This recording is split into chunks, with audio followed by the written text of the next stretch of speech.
When I started, it was $200 a day. First it was free, then it was $200 a day, and then it was $300 a day. And I was like, I have made it. I have, oh my God. And I'm going to celebrity houses. I'm meeting celebrities. Everybody's going, you work in the film industry? I'm like, my high school, I'm like, yeah, look at me. I'm so proud of myself. And then then you kind of get over yourself a little bit and you're just working. Then I'm at $650 a day, and then I'm like, okay, I made it to the top. This is it. Then I go on a set, and I'm doing behind the scenes for a commercial. And I talked to the mixer, and I was like, hey, what do you charge for labor? And he's like, I can never remember exactly what he said, so I always tell the different figures every time I say this. But it was something like $800 for 10. I was like, 800 for 10? Holy shit, that's more than what I make with equipment. I'm like, well, what do you charge for equipment? He's like, usually it's like $1,000. But this was like 15 years ago or like 17 years ago. I'm like, you make $1,700 a day?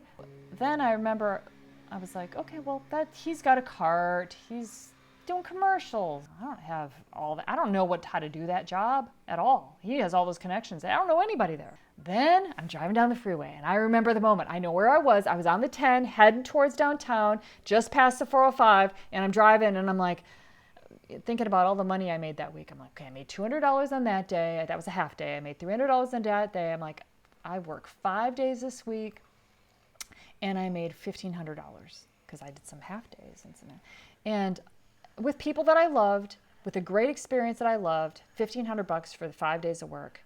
And I remember thinking, yay, that's awesome. And then I remember thinking, he made that much in one day. And you just work one day. I'm like, oh, I got to get in commercials. But I don't know anybody. And then I took a trip to the Needles with my then boyfriend, Joe, who's my husband now. And that trip was really hard because I'm like, at this time of my life, I'm where you guys are at. I'm pushing. I'm going over, obstacles. I'm like, I didn't have a program like this where I had examples of all these other people that were doing it. I'm like, I'm messing up. I'm doing stuff, but I'm just like, hey, I'm like a tiger out there, And so I go up there to the Needles with Joe, who's an engineer, and all of his engineering friends, and they're all like very engineering like, and I'm just like this film industry person. And they were all kind of like, I don't know, maybe I was acting weird, but they were kind of ostracizing me, including Joe, my boyfriend. And I think we've been dating for a while, and he's kind of like, is this the right kind of person for me? Is this the right match for me? I'm an engineering type. She's not like that. She's fun, she's exciting, she's a go-getter, but I don't know, she doesn't really get camping, and she says weird things. And so we were driving back, and I was telling him my plan about, I'm going to get into commercials now. And he's like, but you don't have a van, you don't have the equipment, you don't have this, all these things. And I'm just like, I know, I'm going to get it, I'm going to build it. And the more he said that, the more I'm like, I'm doing this. And also I was like, this is who I am, and something attracted you to me, and I'm going to be who I am, and you have to decide if you want to be with me or not. I mean, I really love your heart, but I can't. It hurts me to be judged like that, and probably I've been acting weird because I feel like I'm being judged, and I'm not the most confident when that happens. But we just got to decide, because I'm up to things in life. I'm up to my life, my career. I got to do this. I need to feel like I'm supported, or I can't. But I can't be torn apart, and I have to do this. And then he dropped me off in my apartment. He went back to his job, and I'll never forget the phone call. And he calls me, and he's like, he's a man of few words. He's like, I thought about our conversation. He's like, I would really miss you if we were not together. And I do love you, and I want to be with you.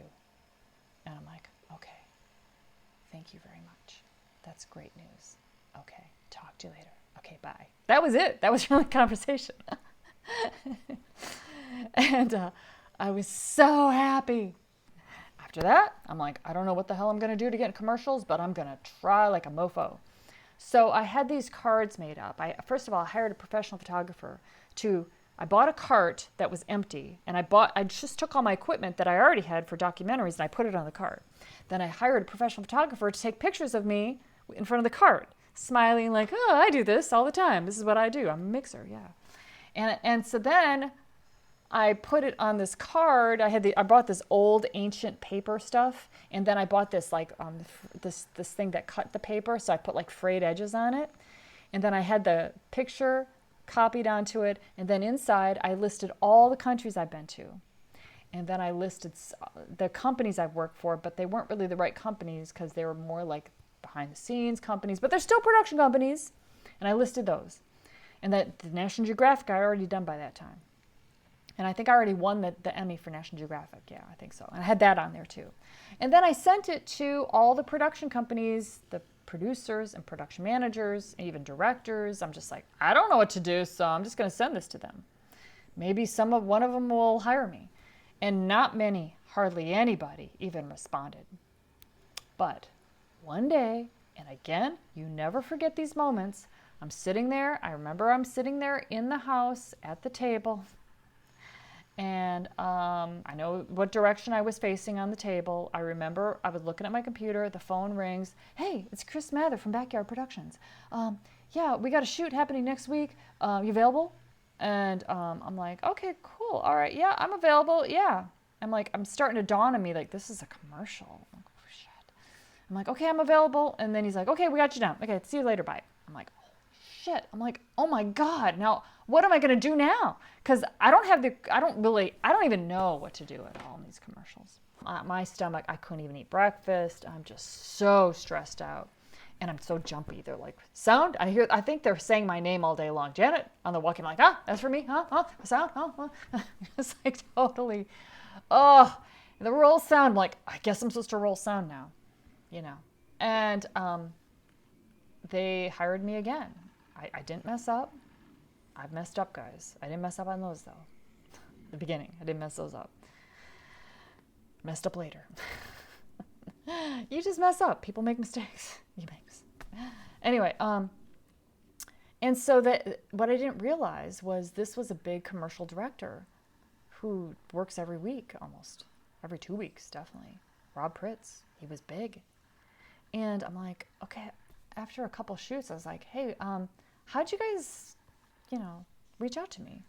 And the producer goes, who's Chris Mather, who's actually been at my house like 2 months ago, at my house, right here. We had a big party, and he came. He's like, yeah, and I hired you because I saw on the card that you've been to India, my dad's from India, and that you've been to Latvia, and my mom's from Latvia. So he's like, we should work with her. That's what it is, guys. It's just a lot of these impromptu, throwing yourself out there, meeting people, and you will not even know how these jobs come in.